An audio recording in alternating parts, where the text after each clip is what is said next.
नमस्कार, फाइटर समाचार में आपका स्वागत है। पेश आज 25 मार्च शाम 4 बजे राजस्थान की खास खबरें। केंद्र सरकार ने देश में अनिवार्य मतदान के लिए कानून बनाने से साफ इनकार कर दिया है। जयपुर सांसद मंजू शर्मा के सवाल पर कानून मंत्री अर्जुन मेघवाल ने स्पष्ट किया कि ऐसा कोई प्रस्ताव विचाराधीन नहीं है। भारतीय विधि आयोग ने भी 2015 की अपनी रिपोर्ट में अनिवार्य वोटिंग की सिफारिश नहीं की थी। रिपोर्ट के अनुसार दुनिया के केवल 14 देशों में ही इस तरह के नियम प्रभावी हैं और इटली, नीदरलैंड जैसे देश इसे समाप्त कर चुके हैं। विशेषज्ञ अक्सर कम मतदान होने पर वोट न देने वालों को सरकारी सुविधाओं से वंचित करने जैसे सख्त कानून की मांग करते रहे हैं, लेकिन सरकार ने इस बहस पर विराम लगा दिया है। राजस्थान के संदर्भ में देखें तो वहां मतदान का प्रतिशत लगातार बढ़ रहा है। साल 2003 में जहां 67.18% मतदान हुआ था, वहीं 2023 के विधानसभा चुनावों में यह आंकड़ा बढ़कर लगभग 75% तक पहुंच गया है। अजमेर की जिला विशेष टीम ने राजस्थान लोक सेवा आयोग की भर्ती परीक्षाओं में डमी अभ्यर्थी बैठाने के मामले में बड़ी सफलता हासिल कर 2 इनामी आरोपियों को गिरफ्तार किया है, जिन पर अजमेर एसपी ने 5-5 हजार रुपये का इनाम घोषित किया था। इनमें से एक आरोपी गोपाल सालवी द्वितीय श्रेणी सामाजिक विज्ञान परीक्षा और दूसरा आरोपी नरवेश चरपोटा पीटीआई द्वितीय श्रेणी परीक्षा में डमी कैंडिडेट बैठाने का दोषी है। दोनों आरोपी पिछले लंबे समय से अपनी पहचान छिपाकर राजस्थान के विभिन्न शहरों में फरारी काट रहे थे। पुलिस ने सटीक सूचना के आधार पर गोपाल को खैरवाड़ा और नरवेश को बांसवाड़ा के एमजी चौराहे के पास से पकड़ा है। इन मामलों में पुलिस पहले भी कई गिरफ्तारियां कर चुकी है। पकड़े गए दोनों आरोपियों से अब गहन पूछताछ की जा रही है ताकि गिरोह के अन्य नेटवर्क का पता लगाया जा सके। आईपीएल के इतिहास में 2 बड़े रिकॉर्ड बन गए हैं। रॉयल चैलेंजर्स बेंगलुरु और राजस्थान रॉयल्स की टीमों को उनकी शुरुआती कीमत से कई गुना अधिक दाम पर खरीदा गया है। पिछले सीजन की विजेता आरसीबी को आदित्य बिरला ग्रुप और ब्लैकस्टोन के कंसोर्टियम ने 16,706 करोड़ रुपए में खरीदा। इस सौदे के तहत डियाजियो की सहायक कंपनी से आरसीबी की 100% हिस्सेदारी खरीदी गई है, जिसमें महिला टीम का मालिकाना हक भी शामिल है।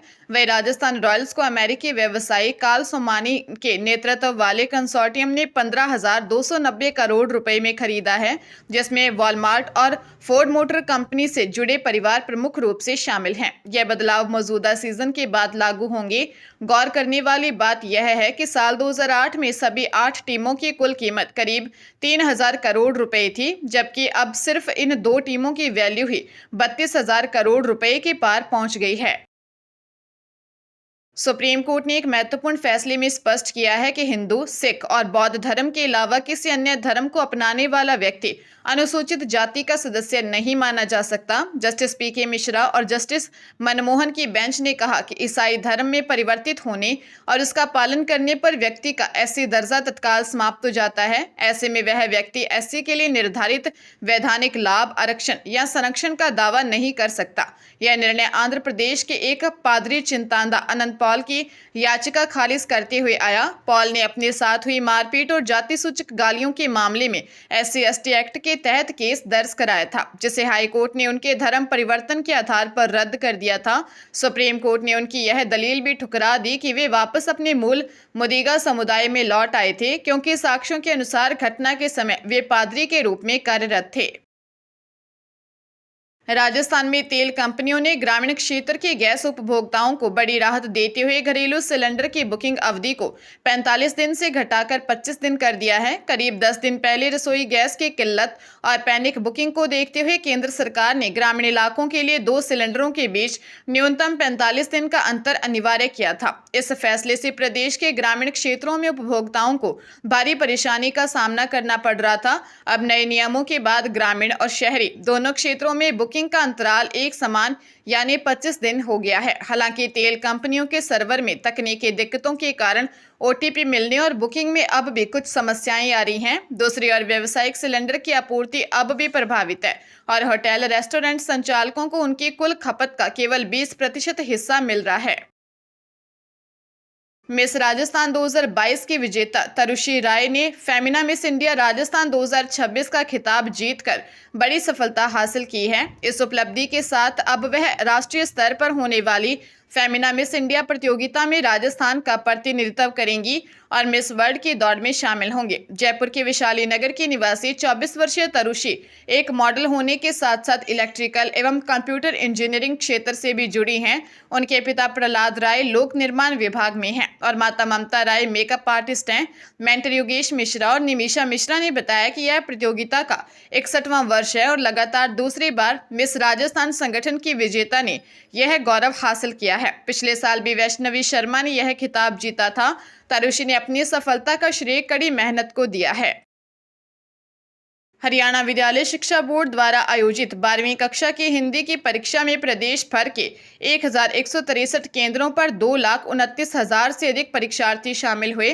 परीक्षा के दौरान पारदर्शिता बनाए रखने के लिए तैनात फ्लाइंग टीमों ने नकल के 35 मामले दर्ज किए। बोर्ड अध्यक्ष डॉक्टर पवन कुमार ने बताया कि ड्यूटी में कोताही बरतने पर पानीपत के एक केंद्र अधीक्षक को पद से हटा दिया गया है। प्रशासन नकल रोकने के लिए स्थानीय और बोर्ड स्तर पर गठित टीमों के माध्यम से निरंतर निरीक्षण कर रहा है। आगामी 25 मार्च को 12वीं फाइन आर्ट की परीक्षा होगी, जिसमें 26,000 से ज्यादा विद्यार्थी बैठेंगे। इसके साथ ही चरखी दादरी और जींद के उन केंद्रों पर भी दोबारा परीक्षा आयोजित की जाएगी जहां पूर्व में गणित और हिंदी के पेपर रद्द कर दिए गए थे। बोर्ड ने स्पष्ट किया है कि जिन केंद्रों पर खामियां पाई जाएंगी वहां के स्टाफ के खिलाफ सख्त कार्रवाई की जाएगी।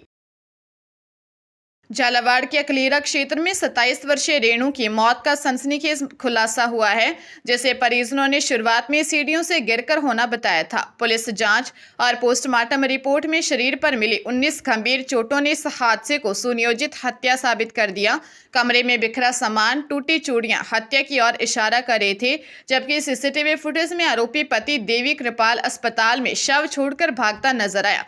जांच में सामने आया कि पति की अन्य महिलाओं से संबंधों का विरोध करने पर दोनों में विवाद रहता था, जो हत्या की वजह बना। पुलिस ने आरोपी पर 25,000 का इनाम घोषित किया था, जिसे कोटा से गिरफ्तार कर लिया गया है। गिरफ्तारी के दौरान उसने पुलिस टीम को कार से टक्कर मारकर भागने की कोशिश भी की, जिससे उस पर राजकार्य में बाधा का मामला भी दर्ज हुआ है।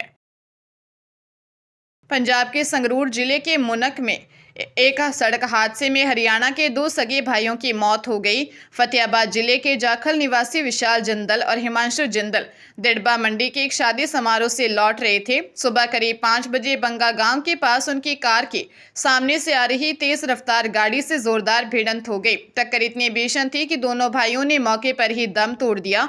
हादसे में दूसरी कार में सवार रतिया निवासी एक युवक गंभीर घायल हो गया है, जिसे प्राथमिक उपचार के बाद संगरूर रेफर किया गया है। मृतकों में बड़ा भाई विशाल शादीशुदा था, जबकि छोटा भाई हिमांशु अविवाहित था। मुनक थाना पुलिस ने शवों का पोस्टमार्टम करवाकर परिजनों को सौंप दिया है और मामले की जांच शुरू कर दी है।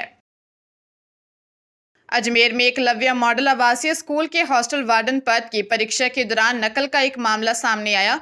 रामनगर स्थित Queen Mary senior secondary school केंद्र पर एक अभ्यर्थी को नकल के डिवाइस के साथ रंगे हाथों पकड़ा गया। यह कार्रवाई परीक्षा समाप्त होने से करीब 15 से 20 मिनट पहले सीबीएसई की फ्लाइंग टीम द्वारा की गई। सीबीएसई अजमेर रीजन के डिप्टी सेक्रेटरी संजीव श्रीवास्तव ने इस घटना की पुष्टि की है। जांच के दौरान जब फ्लाइंग टीम कक्ष संख्या 8B में पहुंची तो अभ्यर्थी ने डिवाइस को टूटी हुई खिड़की से बाहर फेंकने की कोशिश की, लेकिन वह असफल रहा और पकड़ा गया। उल्लेखनीय है कि केंद्रीय शिक्षा और आदिवासी मंत्रालय के तहत EMRS की ये परीक्षाएं 22 मार्च से आयोजित की जा रही हैं। मंगलवार की पहली पारी में सुबह 9 से 12 बजे के बीच हॉस्टल वार्डन पद के लिए परीक्षा चल रही थी, जिसे सीबीएसई की सीटेट डिवीजन द्वारा संपन्न करवाया जा रहा था।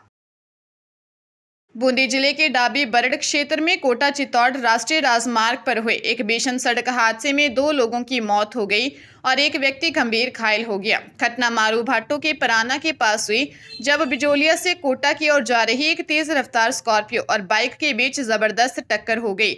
हादसे में बांका निवासी मदनलाल भील की मौके पर ही मौत हो गई, जबकि नानूराम भील ने कोटा के अस्पताल में इलाज के दौरान दम तोड़ दिया। हादसे की सूचना मिलते ही डाबी थाना पुलिस मौके पर पहुंची और घायलों को एम्बुलेंस की मदद से अस्पताल पहुंचाया। गंभीर घायल मोहन भील का इलाज फिलहाल जारी है। पुलिस के अनुसार प्राथमिक जांच में दुर्घटना का कारण तेज रफ्तार माना जा रहा है। पुलिस ने दोनों वाहनों के चालकों के खिलाफ जांच शुरू कर दी है और मृतकों के परिजनों को सूचित कर दिया गया है।